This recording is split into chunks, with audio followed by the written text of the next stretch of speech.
Compared to like jumping dirt bikes and like half the stuff we do, like theme parks are pretty mellow. When you do what we do, it's like at work, you go through 100 times less safe things than a roller coaster every single day. Welcome to the Scent and Bent podcast. Will and I have been in Florida for 2 days now, and it feels like a lifetime. So we wanted to catch you up on what's happened since we got here and just how awesome Florida is, because we randomly got this nice free upgrade to a hotel room that has like a couch and a whole living room. And we were like, man, if we don't film a podcast here, then we're going to lose everything that we've seen. And we're just going to sum it up when we get back to Sandpoint, and that would not be nearly as interesting. Last night was the first night that we got a lot of sleep. It's like 10 in the morning, and it's been like a whole travel day and then 2 days of going incredibly hard Florida man style. Mm-hmm. And Will's never been here before. So what do you think so far? I would love to live here. I love this place. You can ride motorcycles all year round. The roads are buttery smooth. It's perfect temperature. You have the ocean. You have crazy people. It's just nice. You are a Florida man. Yeah, I didn't realize what I was missing out on until I came here. It was dangerous bringing me here. It's quite nice. The weather really is nice in the winter. I lived in Orlando for 2 years, right? You know, growing up in small town, North Idaho. Right when I turned 18, I was like, I'm making electronic music. There's two places to do it, LA or Florida. Yep. I went straight to Florida, and I was just so night owl. I actually experienced more Florida stuff in the last 2 days than I did when I lived here for 2 years. As I just made music in my apartment all day and then went out and DJ'd all night for like 2 years straight. Yeah, I guess you wouldn't really see all the things we saw. Yeah, I didn't even see an alligator. I saw like 100 of them. They're crazy. Alligators are insane. I held an alligator. They feel like a nice pair of leather boots or something. Nah. Very weird. A brand brought us here last minute. If you follow us on Instagram, you've seen that like we're just kind of looking for things to do on last minute. So a brand's Anchor, they make like this cool solar setups and stuff and backup power that we're going to put in the garage. And so we went to this Overland Expo, and there was some really cool stuff there, actually. That's where the brand had us go because they had a booth there. And there was some Unimogs that were built different than our Honestly, Unimog. After seeing those Unimogs, I don't even think that we have a Unimog. I don't think so either. Like our Unimog, we bought our Unimog for a pretty good price with a Mazda MPV minivan body on top of it. And a Unimog is those like giant four-wheel drive trucks that are like war machines. Yeah, but ours is tiny, and these people's axles were like giant and really beefed up. They just looked like completely different machines, so I don't know what we have, but I don't think it's a Unimog. Because these things are so stout and big and awesome, and this one has a crane that can pick up a little motorcycle, bring it off their aluminum back porch, and just set it down on the ground. And this couple's like driving it across the country. We talked to them. That was so cool. And then I was like, wait a minute. Yeah. Our Unimog is like what we call the redneck go-kart. The LC8 that's now in the Monster Chopper was in the front of it. And Unimogs are awesome because they have portal axles, so they're really geared down. And then the like chassis flex perfectly. They're like ultimate off-road trundling machines. I got on the ground and looked underneath this Unimog that had the motorcycle lift, and I didn't recognize a single part from ours. Not all Unimogs are built the same. They aren't. Like, what do we have? Do we have the Unimog Lite or like the Unimog Diet? Probably. Like, what the heck is that? That's what I was thinking when I was, because Ethan's been so obsessed with Unimogs for so long, and there's only like really jank ones in Idaho. Yeah. Like that have just been on someone's farm, like pulling farm equipment for like 30 years or something. And then like we get ours with the minivan, And I just never got it. Like, Ethan talks about it, and he told us that not all of them are as bad as ours or whatever. But, like, I don't know. He just is so obsessed with it. And, like, it took going to this event for me to be like, wow, Unimogs are pretty sweet. Yeah, I finally understood why Ethan likes them so much. And I think he's referring to the ones we saw. Yeah. I don't know what that other thing is. Because it's not a Unimog. Yeah, ours is probably the lightest duty Unimog money can buy. Yeah, it must be. And then it's also the least amount of money that a Unimog can buy. But yeah, after that, we went straight to Daytona, and it's bike week right now. And so bike week is rowdy. I'd say we saw over 5,000 bikes.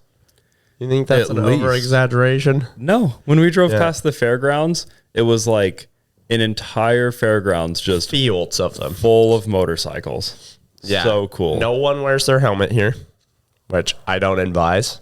But they're all on like choppers, just rolling around, the craziest paint jobs, just vibing. We heard someone pull up to us in our rental car, and they're listening to the Yeehaw song. Oh, yeah, you can't take away my yeehaw. And so we Shazammed it. Yep. And listened to it all the way back to our hotel. Yep. And we just saw like so much cool biker stuff on the way to the hotel. This is like middle of the day. When Bike Week really comes alive is at night on Main Street. We saw things. Yeah. Night on Main Street, bike night is one of the craziest sights. I don't even know if we could talk about everything we saw, man. Well, I've been to Oktoberfest, the biggest beer festival. There's like these big tents of each like brew house has like their tent, and then there's music and dancing, and you go in and have a good time, and that's supposed to be like a really renowned crazy party.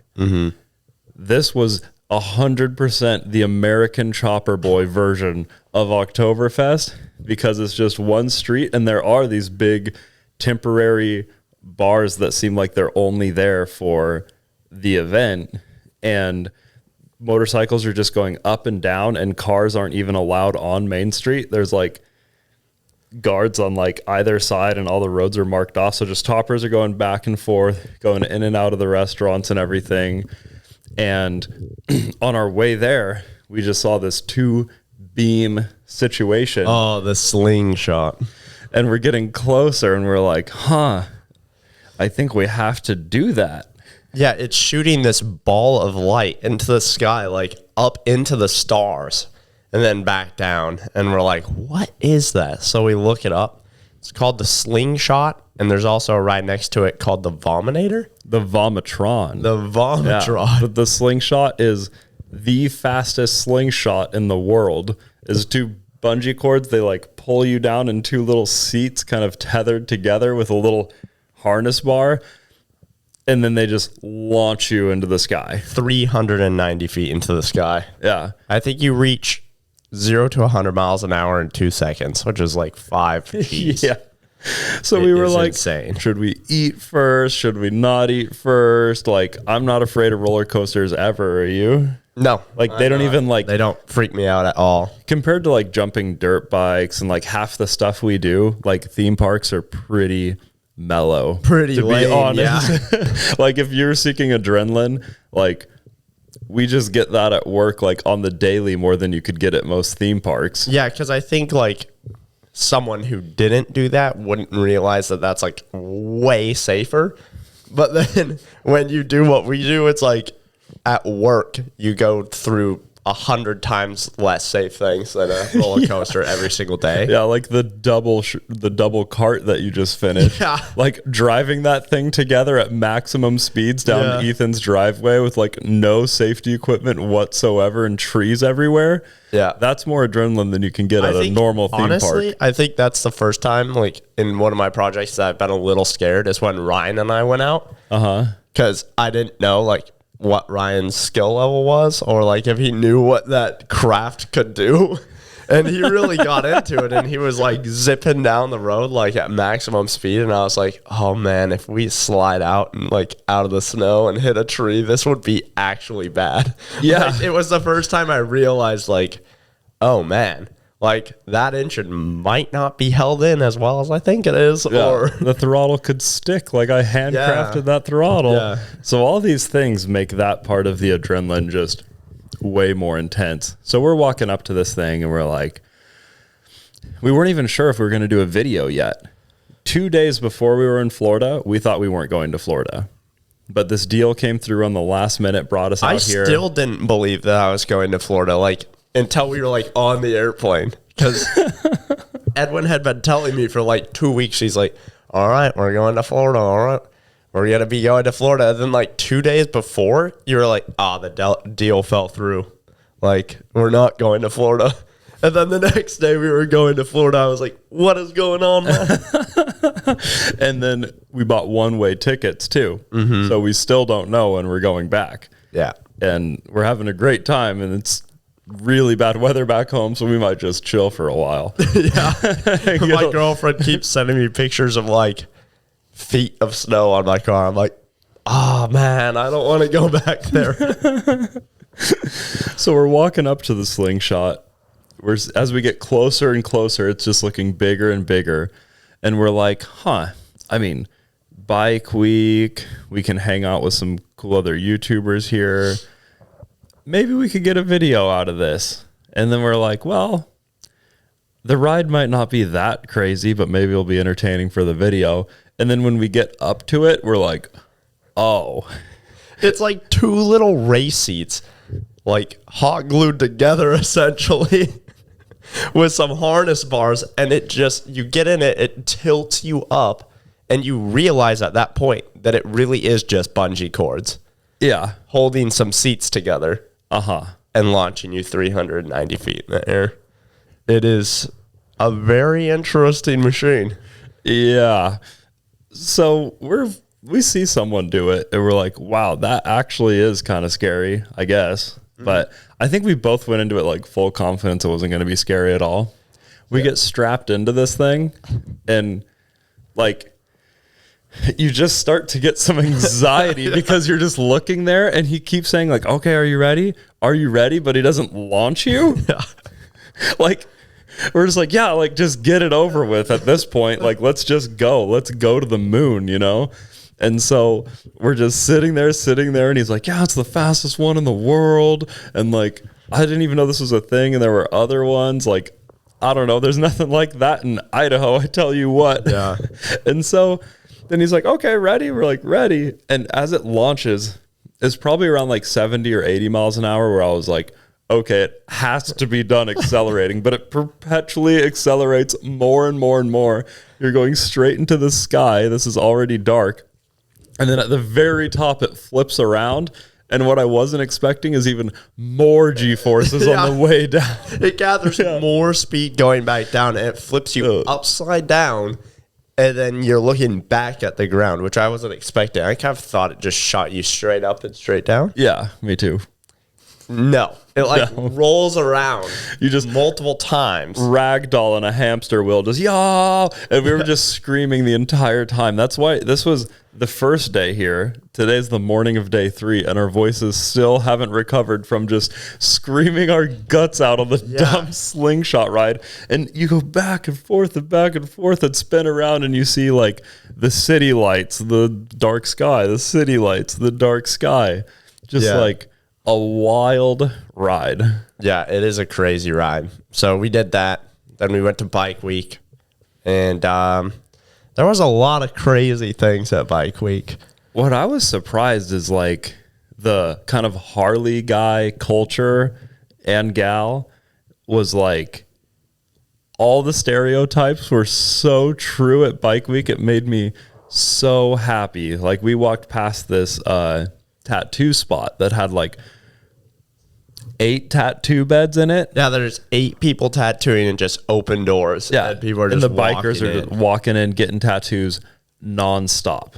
And so we're kind of taking out the camera because this graveyard is like a real graveyard is backlit with those spooky lights. The Remember spooky that? blue Halloween lights that you could get Yeah. at like Walmart. They had them installed in this graveyard, and I don't think it was part of bike night.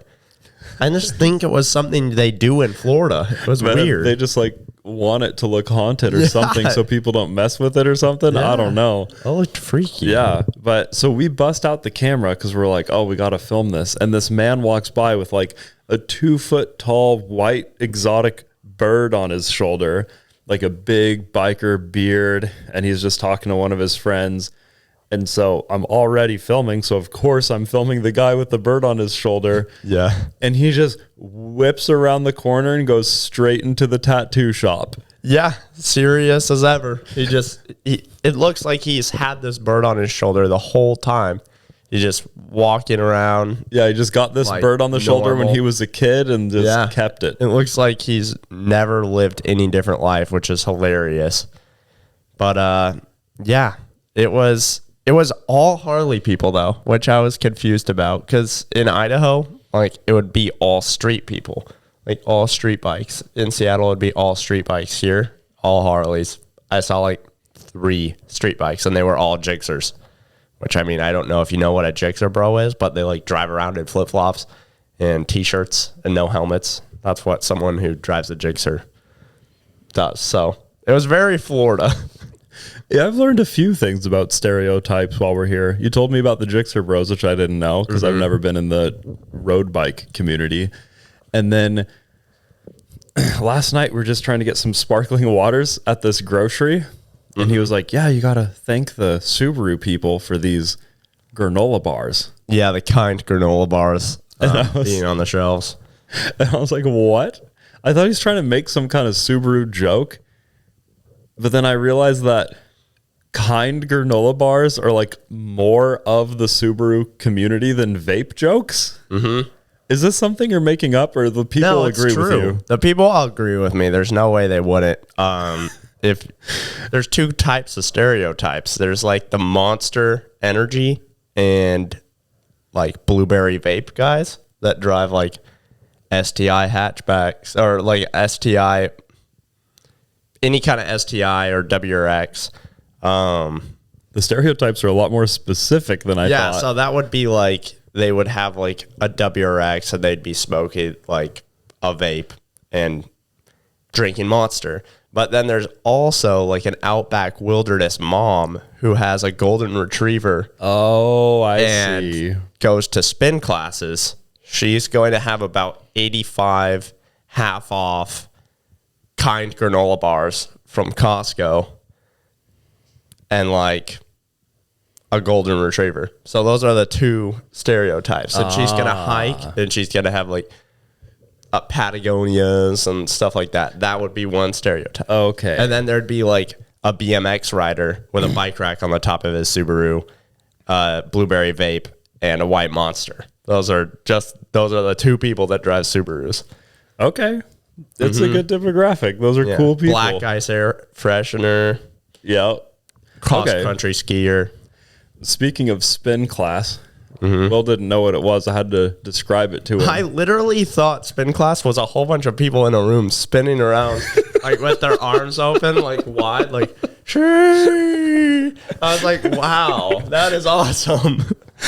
So recently, Will inspired me to make this song based on Subarus, and we released it in a video, and it's drift funk, which is this like genre of Will's people, the monster stereotype specifically. Yeah, that side of Subarus. I don't know if the kind bar moms are listening to drift funk, but No.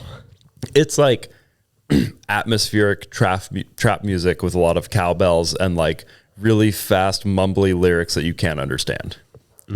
And so this one's all about Subarus. It's about blowing head gaskets, and if you can't fix it, Will buy it off of you. It's really nice. You guys should really go check it out if you haven't heard it yet. It's called Will's Drift Funk. And so I get a text that my wife is in spin class, and the spin teacher follows Grind Hard on Instagram, and she loves our videos because she's really into like, she has like pink accents on all of her Jeeps, and she used to drive a pink Dodge, like or no, she had a pink STI. Oh, really? That's sick. She either had a pink STI or like a pink Dodge cool. Charger, but either way, it's sweet. So she loves our stuff.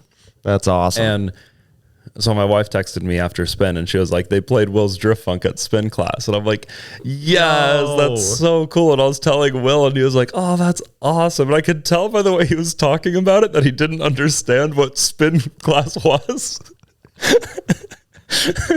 But it's like, I seriously thought that it was like that trap beat that you made with like, we'll buy it off of you. And then there's just all these people in the room like spinning around with their arms like out. Like, like they just like make themselves dizzy for some kind of health benefit. What I thought M does for like the whole time I knew that she went to spin class. It probably would be something. I thought they just all went in a room and like spun around.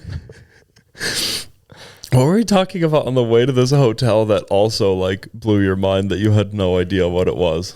A lot of things have been blowing my mind in Florida, so I don't know. Yeah. But oh yeah. Well, I think we went off a tangent off bike week, but there's some beautiful bikes there, some really cool stuff, and we actually saw some ruckuses. And it was making us really want the Ruckus to be there, the CBR 1000 double R Ruckus. Yeah, and a Ruckus is basically like a Honda version of a Vespa. Like it's a little moped. It's really not a motorcycle. It's a scooter. That's what you call it, right? Yeah, I think they're just slightly below 50 cc's. So I don't even know what you would call their scooters. Yeah. And so I didn't realize is that when Will bought the original scooter, it came with the title. Because I was like, how do we get like, I mean, I'm sure there's plenty of unregistered bikes there and people don't care as long as you don't do anything crazy. But let's say we happen to do something crazy and get in trouble. It'd be better if it was registered. Yeah.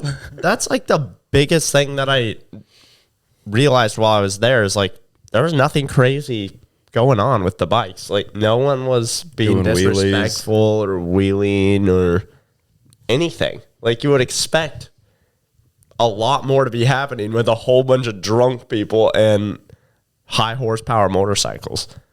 Like, didn't you realize that? Like, there was nothing. Yeah. I mean, there was a couple, like, burnout marks on the street, but that's not crazy. No. And, like, I thought for sure there'd be people wheeling up and down and, like. Same.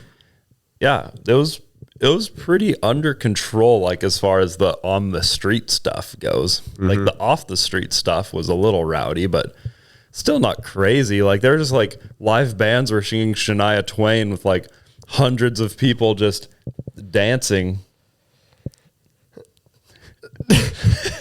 Like for the most part, there's some other weird stuff going on. There was some other weird I'd say like 90% of the time, like it was just like literally someone was like singing the national anthem on stage and like the whole crowd was swinging back and forth. And we kept saying this, Florida's the most American state.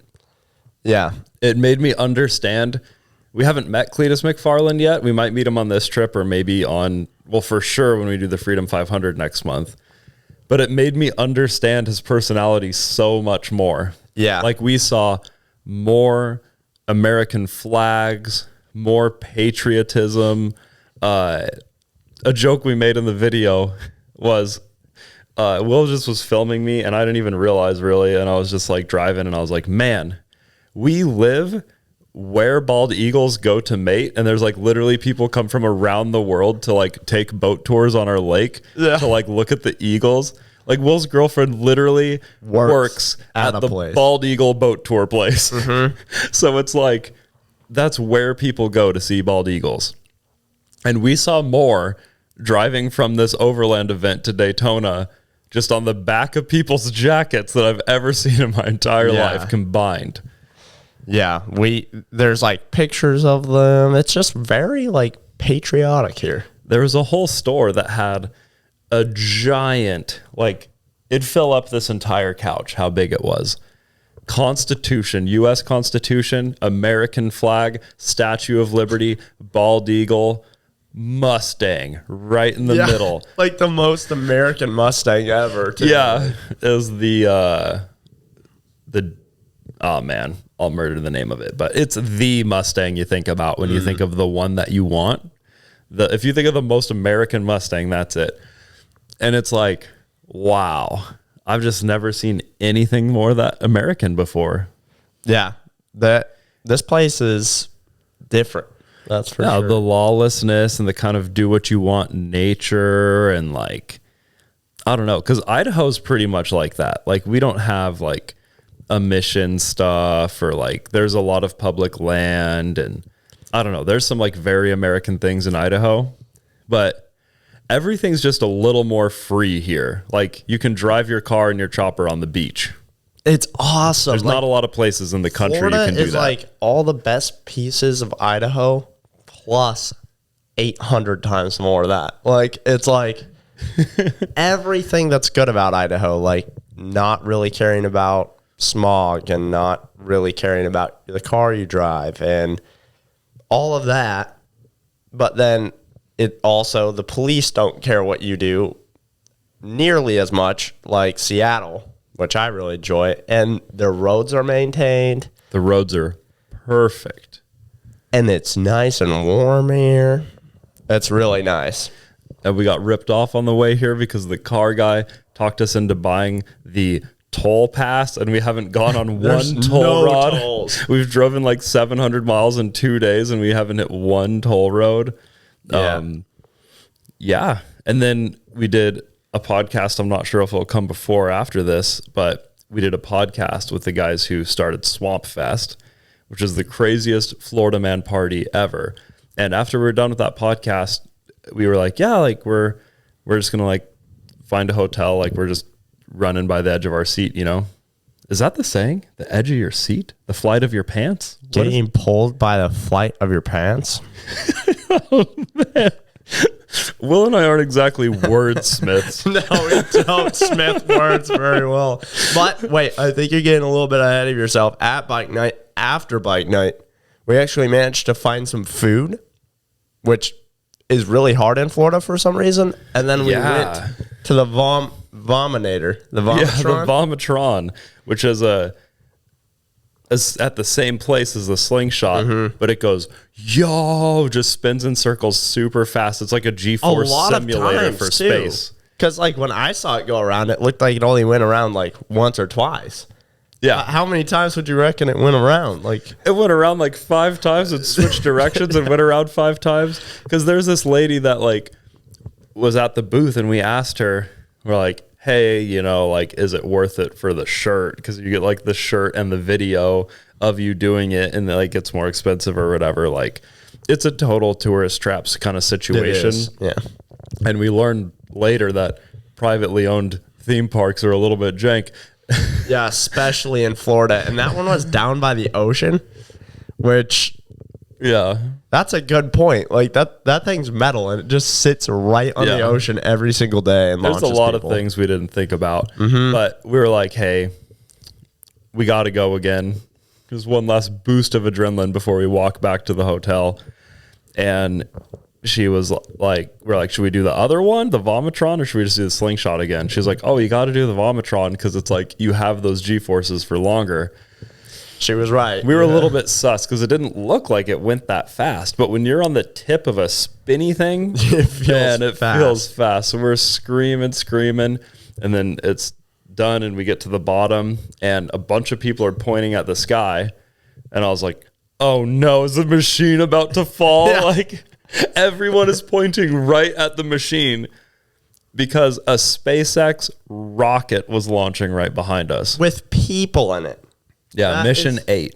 Mission 8. That is the coolest thing I've ever seen. People actually going to the International Space Station, man. I've seen videos. Cool. I've seen videos of the SpaceX rockets launching. The Falcon 9. Yeah, the Falcon 9 and stuff. And when you see it on video, you're like, wow, that's really cool. But when you see it in person, you're like, what even is that? Like, what is that? It's inspiring. It makes me feel like tingly in my stomach. It's like, wow, like, it's cool. We're part of humanity, and humans are going to the International Space Station like literally right now. Yeah, it's like the coolest thing you can think about, honestly. And then the stage separation happened, and I don't know if it's like the moisture in the air around here, but like it looked like a jellyfish light show. Like it kind of like went boosh and like all these tentacles kind of came out. It was like a blue purple aura from the separation of the rocket. It was incredible to see. Very cool. So we ended up getting out of the machine and looking at the launch before the separation, which is probably the coolest part that you could see. Yeah. So, and we were launching around on this thing while people were going to space. It's just cool. Yeah, we were kind of in it together, just slightly less G-forces.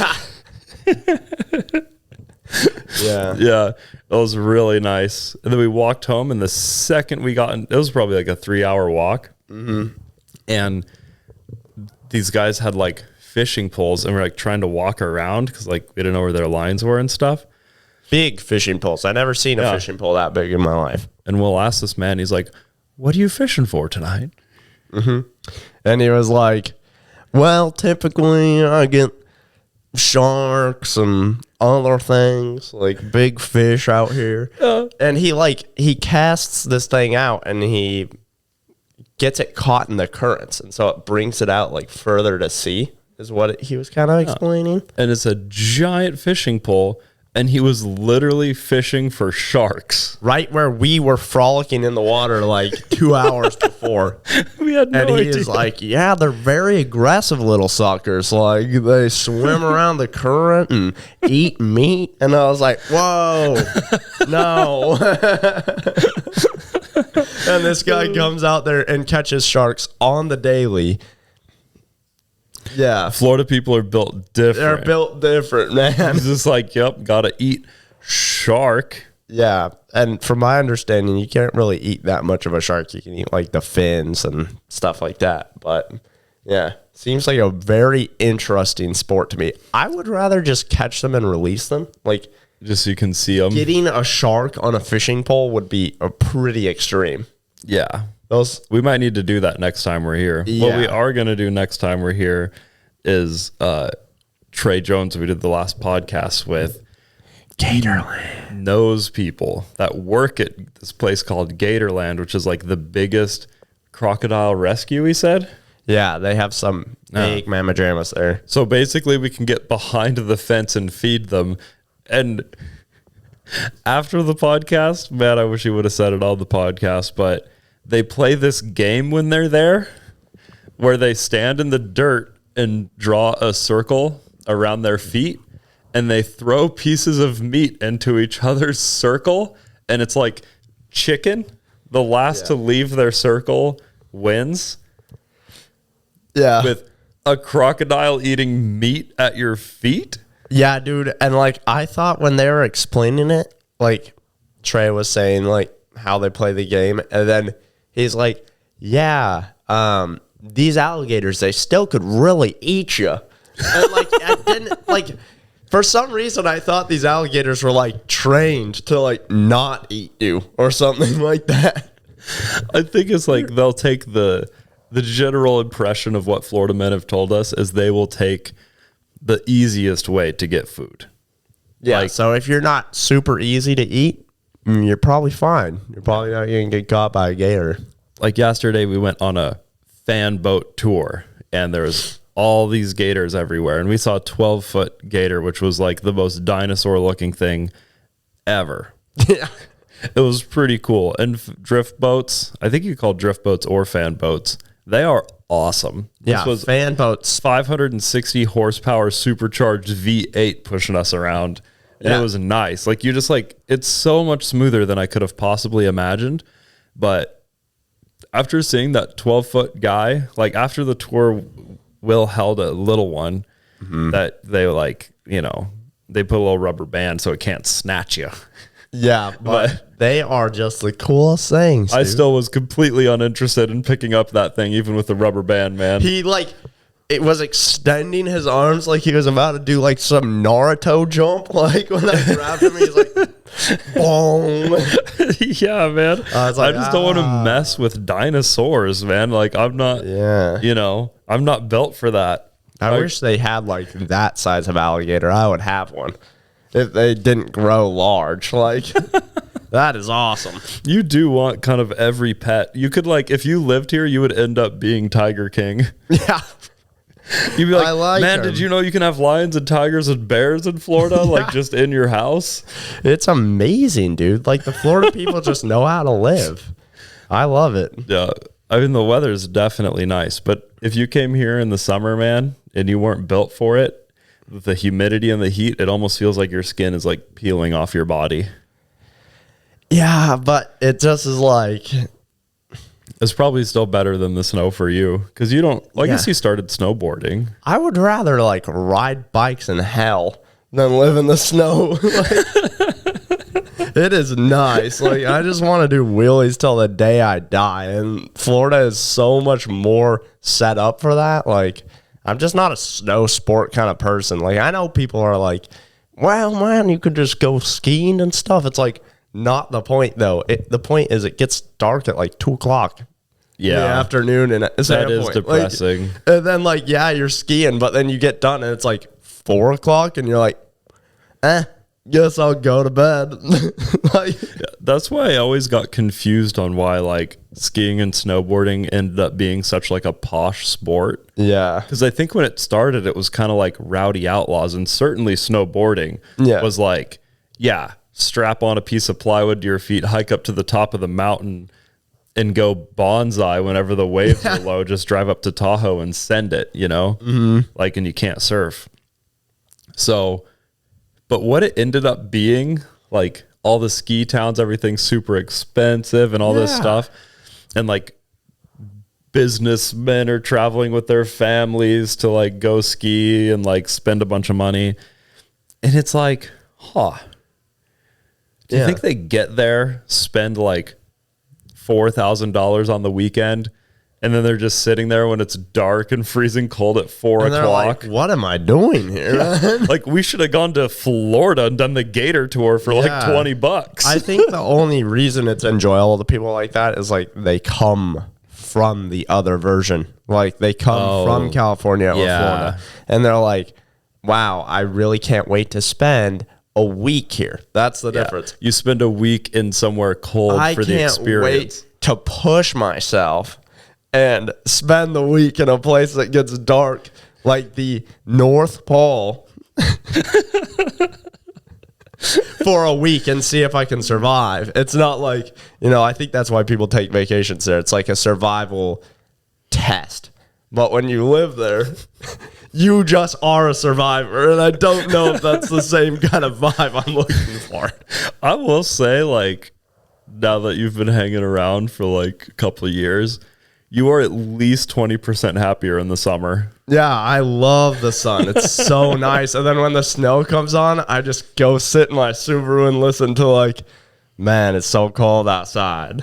This sad boy music. Yeah, like I don't know. Like, and this winter especially was like kind of terrible. Like I like drifting around in the snow and having some fun for like the first 2 months of snow. Just as much as the next guy. Yeah, like everyone likes doing that. But there wasn't even snow. It was just rain and wet mush like all winter long. That is true. That's very true. Yeah. So I don't know. I love Florida. Like it is amazing here. It's warm here. And I like the ocean and like the sun. It's quite nice. Yeah. Mm-hmm. There's still, though, I mean, the mountains, the trails, like, there's a lot you miss. It's not really the kind of thing you just want to go really fast on a straight, flat highway. I honestly love hiking. Like, I did the Enchantments last year and the year before that, and Mount Adams, and I love where we live, and I love it in the summertime. It's really nice. But it's summer and it's warm, and like I could be out at 11 o'clock and go jump in the river, and it's like fine and nice, and I can ride my motorcycle after, and it's great.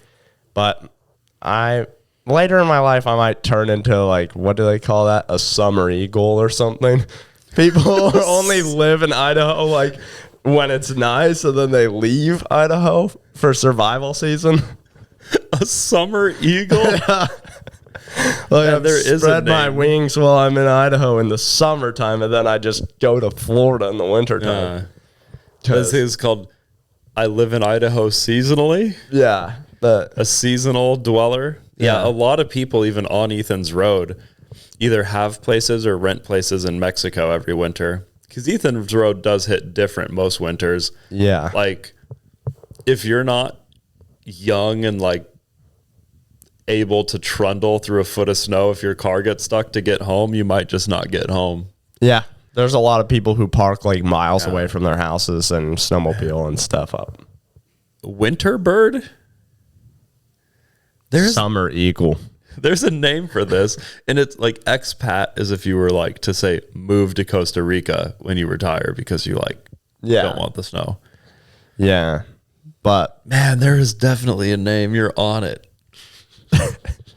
I think I'm pretty close. It's probably a summer eagle. Yeah. It's like the American version of the term.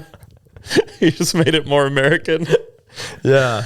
Oh, I don't know. Man. But yeah, after all of that and before all of that, seeing gators and stuff, we went to podcast with some really awesome Florida men who BMX bike, and they have this whole park in their backyard, which I thought was so cool. So cool. It's really awesome. Like, there's even a little ramp that goes up a palm tree to a basketball hoop that has skate light on the backboard of the basketball hoop.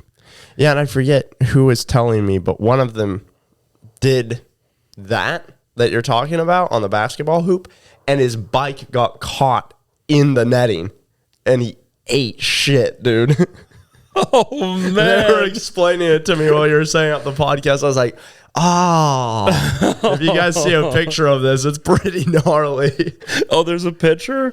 Not of the wreck, but like I have a picture of the jump. I got a picture too. Yeah, I'll put it in the podcast. And you guys kind of have to see it to like imagine how uncomfortable that wrecking on this material would be. It's like pieces of wood, but there's gaps in between, so it probably cut you like Swiss cheese. And Florida's so rowdy. Like, everyone we've talked to, they say completely crazy things like it's super normal. Like, when we do crazy things, we're like, oh, yeah.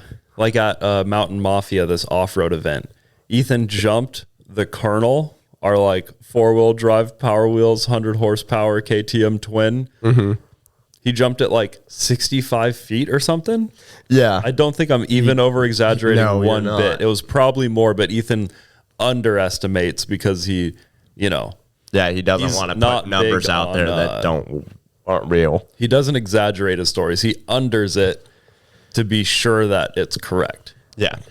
So we'll say 65 feet.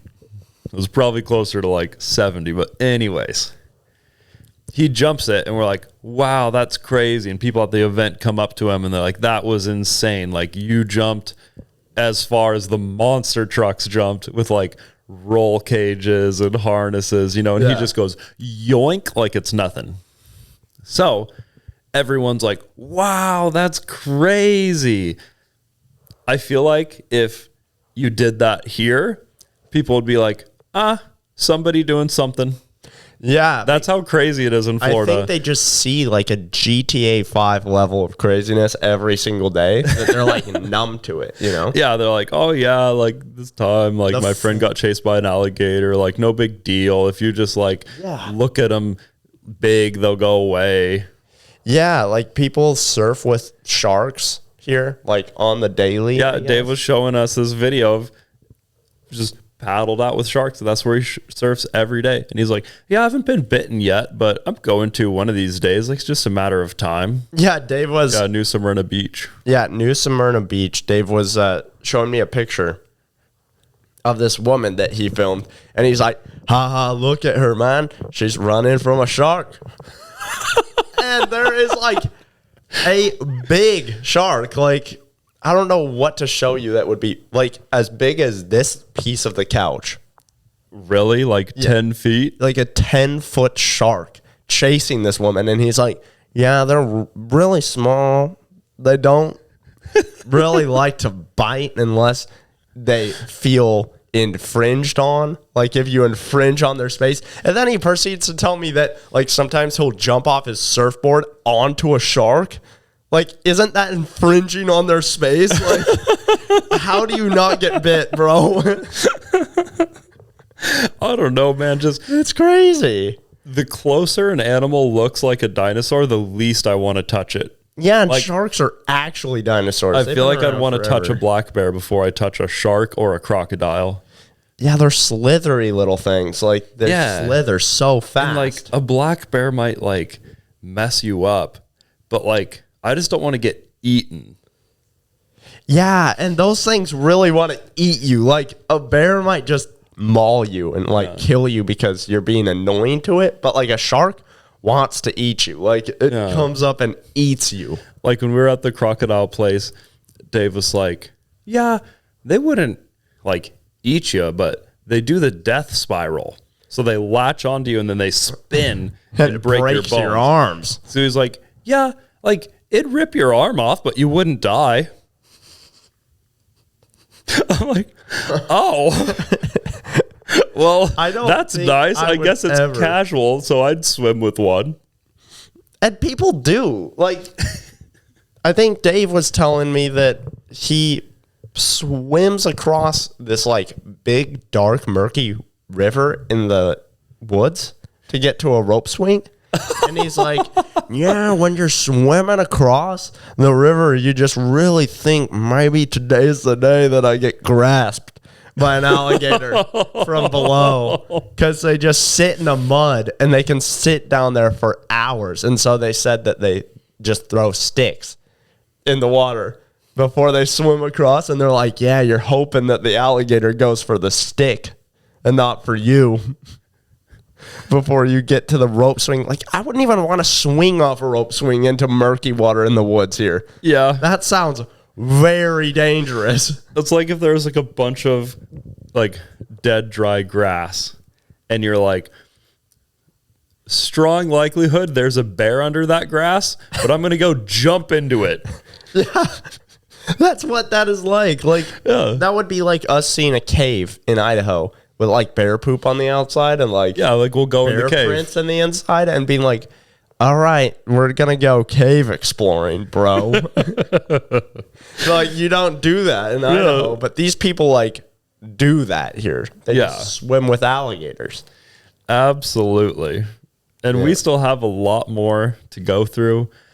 We're like T-minus 15 minutes from going to see Tavarish, and then we're going to go on a Suron, my favorite thing ever, those electric dirt bikes. But this one's 22 kilowatts. So out of the box, they have 6.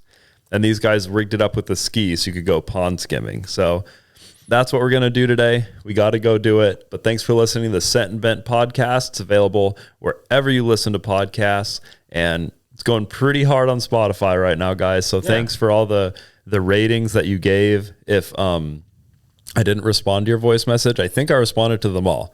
If I didn't, just like respond to it again, just like to say, hey, you didn't send me a voice message, and I'll send it to you. I'll get it out. Get a voice message. Thank you so much for your support.